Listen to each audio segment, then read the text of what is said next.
The top three item, guys, are ground beef, milk, and eggs. And if you're suddenly craving an omelet, the good news is they're not running out anytime soon. I'm told they're going to have shipments coming in through the end of the week to make sure that you won't go hungry.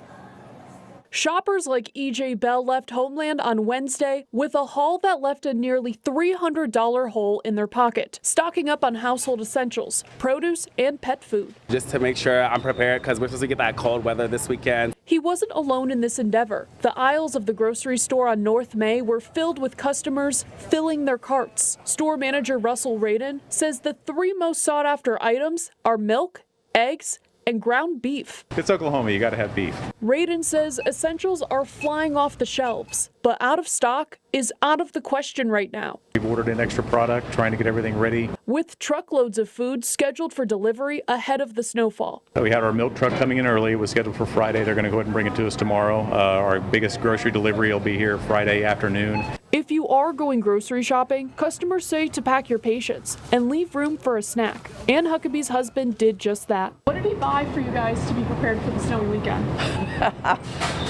Some Rocky Road ice cream for me. I know that. Now, I asked Radin if they'll be shutting their doors due to the winter weather coming in this weekend. He said there's a very slim chance the entirety of Oklahoma City has to shut down for that to happen. He said there's always that one person who braves the elements to make it to the grocery store, and they want to make sure they're ready to serve them. Reporting live, Olivia Hickey, KOCO 5 News.